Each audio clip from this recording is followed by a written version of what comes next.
মুসলমান নিজের আসল জিনিসকে যদি ধরে নেয়, মুসলমান যদি আল্লাহ পাকের কালামুল্লাহ শরীফ রাসূলুল্লাহর সুন্নাতের প্রতি আমল করে নেয়, তাহলে মুসলমানকে কায়নাতের কোনো ব্যক্তি তার মাথা নত করতে পারবে না। মুসলমান মার খাচ্ছে তার আমলের কারণে, মুসলমান পিটানো হচ্ছে তার চরিত্রের কারণে, মুসলমানকে নিস্ত নাবুদ করা হচ্ছে তার ব্যবহার, তার কিরদার, তার ক্যারেক্টারের কারণে। আজকে পৃথিবীর মাটিতে যারা মোবাইল তৈরি করেছে তাদের বাড়ির বাচ্চারা হাতে মোবাইল নিয়ে নাই, মুসলমানের বাড়ির বাচ্চার হাতে মোবাইল রয়েছে। আমাদের সালাফগণ নিজের সন্তানকে যখন ঘুম দিত, তারা কোরআন পাকের তেলাওয়াত করে, নবী পাকের প্রতি দুরূদ শরীফ পাঠ করে, নবী পাকের নাজ শরীফ পাঠ করে তাদেরকে ঘুম দিত। এখন যদি বাচ্চা না ঘুমায়, আমরা কোরআনের তেলাওয়াত নয় গান বাজনা ধরি। অনেক নোংরা কাজ যেগুলো আমাদের সমাজের মধ্যে ভরা রয়েছে। আজ যদি মুসলমানের বাড়িতে মিউজিক বাদ দিয়ে আল্লাহর কোরআনের আওয়াজ আসে, মুসলমান যদি বেধর্মীদের চরিত্রকে বাদ দিয়ে মুস্তাফা জানে রহমতের ক্যারেক্টারকে নিজের ক্যারেক্টার বানাইতে পারে, মুসলমান আজকে এই জায়গাতে থাকবে না। প্রত্যেক মুসলমানের বাচ্চা সালাহউদ্দিন আইয়ুবী হয়ে যাবে। কিন্তু ব্রাদার ইসলামীরা হবে কবে? যখন আমরা বক্তব্য শুনবো, তার প্রতি আমল করব, ঠিক না? আর জোরে বলেন। আল্লাহ তাবারাক ওয়া তাআলা আমাদেরকে সৃষ্টি করেছেন, আমাদের ধর্মের মতো কারো ধর্ম নাই, আমাদের নবীর মতো কোনো নবী নাই, আমাদের ইমামের মতন কারো ইমাম নাই, আমাদের কিতাব কোরআনের মতন পৃথিবীতে কোনো কিতাব নাই, আমাদের শরীয়তের মতন পৃথিবীতে কোনো শরীয়ত নাই, আমাদের দ্বীনের মতন ধর্মের মতন পৃথিবীতে কোনো ধর্ম নাই। আর আমরা নবী উম্মত, আমাদের মতন ফজিলত কোনো উম্মতের নাই। এত মর্যাদা, এত ফজিলত আল্লাহ আখিরি নবীর উম্মতকে দান করেছেন। এই আখিরি নবীর উম্মতকে উম্মত বানিয়েছেন। আদম থেকে নিয়ে ঈসা পর্যন্ত প্রত্যেক নবীর উম্মতের সম্মান একদিকে, মুহাম্মদ রাসূলুল্লাহ উম্মতের সম্মান সবারই ঊর্ধ্বে। বলুন সুবহানাল্লাহ, সুবহানাল্লাহ। আল্লাহ পাক কাউকে তাওরীত দিয়েছেন, কাউকে জবর দিয়েছেন, কাউকে ইনজিল দিয়েছেন, কারোর প্রতি সহিফা অবতীর্ণ করেছেন। কিন্তু মহান রব্বুল আলামিন প্রত্যেক কিতাব দেওয়ার পরে তার হিফাজতের জিম্মা নেননি এবং কোন কিতাবের ব্যাপারে বলেননি এই কিতাব হচ্ছে আমার শ্রেষ্ঠ কিতাব। কিন্তু একমাত্র আল্লাহর কোরআন, যে কোরআন তাওরীতের প্রতি ফজিলত রাখে, ইনজিলের প্রতি ফজিলত রাখে, জবরের প্রতি ফজিলত রাখে, আল্লাহ তাবারাক ওয়া তাআলা আমাদেরকে উম্মত বানিয়েছেন। সমস্ত উম্মতের চাইতে ফজিলতওয়ালা আল্লাহ আমাদেরকে আসমানি কিতাব দিয়েছেন, সমস্ত কিতাবের উপরে ফজিলতওয়ালা। বলুন সুবহানাল্লাহ। নারে তাকবীর, আল্লাহু আকবার, নারে রিসালাত, ইয়া রাসূলুল্লাহ, মুসকে আলা হযরত, জিন্দাবাদ। আল্লাহ তাবারাক ওয়া তাআলা আমাদেরকে এত নিয়ামত দান করেছেন।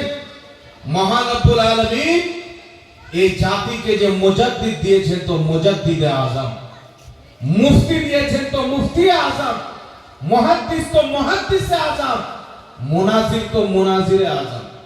কোন জিনিস আল্লাহ পাক আমাদেরকে কমতি রাখেননি। মহান রব্বুল আলামিন এমন একটি ধর্ম আমাদেরকে দিয়েছেন। আল্লাহ তাবারাক ওয়া তাআলা নিজের পবিত্র কিতাব কুরআনুল কারীমের মধ্যে ইরশাদ করেন, ইন্নাদ দীনা ইনদাল্লাহিল ইসলাম। আপনি জোরে হবে না সুবহানাল্লাহ? সুবহানাল্লাহ। আল্লাহ বলেন নিশ্চয় আমার মনোনীত ধর্ম হচ্ছে ইসলাম, আমার পছন্দের ধর্ম হচ্ছে ইসলাম। আল্লাহ আমাদেরকে মুসলমান করে পাঠিয়েছেন। আল্লাহ বলেছেন ততক্ষণ পর্যন্ত মরিও না যতক্ষণ না তুমি মুসলমান হয়ে যাবে। নবী পাক সাল্লাল্লাহু আলাইহি ওয়াসাল্লাম বলেন বাচ্চা যখন জন্মগ্রহণ করে, সে বাচ্চা মুসলমান হয়ে জন্মগ্রহণ করে। সে ইহুদির বাড়ি হোক, খ্রিস্টানের বাড়ি হোক, হিন্দুর বাড়ি হোক, জৈনের বাড়ি হোক, পৃথিবীতে যেখানে যে কোনো ধর্মের মান্যকারীর ব্যক্তির বাড়িতে বাচ্চা জন্ম নেয়, ওই বাচ্চা ওই সমাজে মুসলমান হয়ে জন্ম নেয়। কারণ আমরা মায়ের গর্ভে আসার পূর্বে, দুনিয়াতে আসার পূর্বে আরেকটি দুনিয়াতে ছিলাম, যে দুনিয়াকে বলা হয় আলামে আরওয়াহ, রূহের জগৎ। সেই রূহের জগতে আল্লাহ রাব্বুল আলামিন আমার আপনার কুল কায়নাতের মানব জাতির আত্মাকে একত্রিত করেছিলেন। যেখানে হিন্দুদের আত্মা, মুসলমানদের আত্মা, পৃথিবীর আত্মা ছিল। আল্লাহ আমাদের একত্রিত করে বলেছিলেন, আমি কি তোমাদের রব নই? সকল ব্যক্তির আত্মা উত্তরে বলেছিলেন, আল্লাহ অবশ্যই, তুমি তো আমাদের রব। জোরে বলেন সুবহানাল্লাহ।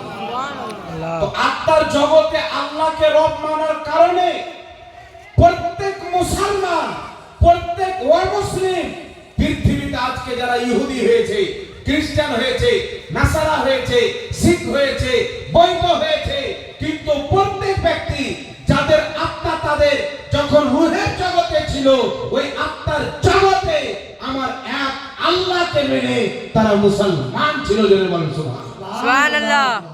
আত্মার জগৎ থেকে মায়ের পেটে এসেছেন মুসলমান, মায়ের পেট থেকে দুনিয়াতে আসলেন মুসলমান। রাসূলে পাক বলছেন, পিতামাতা ইহুদি, নিজের কালচার দিয়ে তাকে ইহুদি বানিয়ে দেয়। পিতামাতা হিন্দু, নিজের কালচার দিয়ে তাকে হিন্দু বানিয়ে দেয়। এটা আল্লাহর শুকরিয়া আদায় করেন যে আল্লাহ তাবারাক ওয়া তাআলা আমাদের কোন ইহুদির বাড়িতে পাঠাননি, আমাদেরকে নাসারার বাড়িতে পাঠাননি। আল্লাহর কোটি কোটি বার শুকরিয়া আদায় করি যে রব্বুল আলামিন আমাদেরকে মুসলমান বানিয়ে মুসলমানের বাড়িতে পাঠিয়েছে। জোরে বলুন সুবহানাল্লাহ। আর শুধু মুসলমানের বাড়ি নয়, মুসলমানের বাড়িতে যদি নবী পাক বলেছেন, আমার উম্মতের মধ্যে 73টি ফিরকা হবে, কুল্লুহুম ফিন্নার, সমস্ত ফিরকা জাহান্নামে যাবে, ইল্লা মিল্লাতান ওয়াহিদা, একটি জান্নাতে যাবে, মা আনা আলাইহি ওয়া আসহাবি, যে আমার সাহাবীর তরিকাতে থাকবে, আমার সাহাবীর দলে থাকবে, ওই দলটি হবে জান্নাতি। যদি আমরা চলে যেতাম ওয়াহাবীর বাড়ি, জাহান্নামী হয়ে যেতাম। যদি চলে যেতাম খাওয়ারিজের বাড়িতে, খাওয়ারিজ হয়ে জাহান্নামী হয়ে যেতাম। যদি কাদিয়ানির বাড়ি জন্ম নিতাম, খোদা না খাস্তা কাদিয়ানি হয়ে যেতাম। যদি আমরা আপনার নাসবির বাড়িতে জন্মগ্রহণ করতাম, খোদা না খাস্তা নাসবি হয়ে যেতাম। আল্লাহর শুকরিয়া আদায় করেন, আল্লাহ আমাদেরকে মুসলমান বানিয়ে মুসলমানের বাড়িতে 73 ফিরকার মধ্যে একটি জান্নাতি পথকে বের করে আল্লাহ তাবারাক ওয়া তাআলা আমাদেরকে কোন ওয়াহাবি, লামাযহাবি, জাহান্নামের বাড়িতে নয়, জান্নাতি মুসলমান সুন্নির বাড়ি সুন্নি বানিয়ে পাঠিয়েছে। সুবহানাল্লাহ। সবচাইতে বড় আল্লাহর নিয়ামত। সকাল সন্ধ্যা শুকরিয়া আদায় করেন, তবুও কম যে আল্লাহ আপনাকে সুন্নি বানিয়েছেন। জোরে বলতে হবে সুবহানাল্লাহ। সুন্নি আছেন বলি নবীর আদব আছে, সুন্নি আছেন বলি নবীর প্রেম আছে, সুন্নি আছেন বলি নবীর মহব্বত আছে, সুন্নি আছেন বলি আকীদা সঠিক আছে। যারা সুন্নি নাই তাদের আকীদা কোরআনের খেলাফ, হাদিসের খেলাফ। এই পৃথিবীর মাটিতে একমাত্র একটি জামাত, যেই জামাতকে সুন্নি জামাত হয়, এই জামাতের মধ্যে গরিব নওয়াজ এসেছে, এই জামাতের মধ্যে গৌসে আজম এসেছে, এই জামাতের মধ্যে নিজামউদ্দিন আউলিয়া এসেছে, এই জামাতের মধ্যে কুতুবউদ্দিন বখতিয়ার কাকি, এই জামাতের মধ্যে বাবা ফরিদগঞ্জের শাকার, এই জামাতের মধ্যে জুনাইদে বাগদাদি, এই জামাতের মধ্যে দাতা আলী হুজুয়েরি, এই জামাতের মধ্যে সিরাজউদ্দিন আকিফা, এই জামাতের মধ্যে দাতা মাহবুব শাহ ওয়ালি রহমাতুল্লাহ আলাইহি, এই জামাতের মধ্যে পৃথিবীর মাটিতে যত ওলি হয়েছে এবং কিয়ামত পর্যন্ত হবে, অন্য কোন দলে নয়, সমস্ত ওলি এসেছে সুন্নি দলে। জোরে বলুন সুবহানাল্লাহ। যত ওলি সবাই সুন্নি জামাতের মধ্যে। খাজা গরিব নওয়াজ সুন্নি, গৌসে আজম সুন্নি, নিজামউদ্দিন আউলিয়া সুন্নি, যত আল্লাহ ওয়ালা সবাই সুন্নি জামাতে। প্রশ্ন হলো, ওয়াহাবির মধ্যে ওলি কেন নাই? খাওয়ারিজের মধ্যে ওলি কেন নাই? কাদিয়ানির মধ্যে ওলি কেন নাই? নাসবির মধ্যে ওলি কেন নাই? দেওবন্দির মধ্যে কোন আল্লাহর ওলি কেন পাওয়া যায় না? তো বলছে, শুনো, ওলি হওয়ার জন্য মুসলমান হওয়া শর্ত। একটু জোরে বলেন সুবহানাল্লাহ। ওলি হওয়ার জন্য মুসলমান হওয়া শর্ত। মুসলমানই যদি না থাকে তাহলে ওলি হতে পারবে? আমি জোরে বলতে হবে। রেলের লাইন যদি না থাকে তো রেল গাড়ি আসলে কোথায় থেকে? মুসলমানই যদি না হয় তাহলে ওলি কি করে হবে? ওলি হওয়ার জন্য মুসলমান হওয়া শর্ত। আর বেঠিক মুসলমান নয়, সঠিক মুসলমান। তো যত আল্লাহর ওলি এসেছেন সবাই সুন্নি জামাতে, তাহলে বুঝা গেল সুন্নি জামাত বেঠিক মুসলমান নয়, সঠিক মুসলমান। যদি বেঠিক মুসলমান থাকতো গরিব নওয়াজ এই দলে আসতো না, গৌসে আজম এই দলে আসতো না, ইমাম সিউতি এই দলে আসতো না, ইমাম ইবনে হাজার আসকালানি এই দলে আসতো না। আরে দুনিয়াতে যত মুহাদ্দিস এসেছে সবাই সুন্নি জামাতে এসেছে। জোরে বল সুবহানাল্লাহ। আল্লাহর ওলি এসেছে সুন্নি জামাতে, মুহাদ্দিস এসেছেন সুন্নি জামাতে। কেন? এই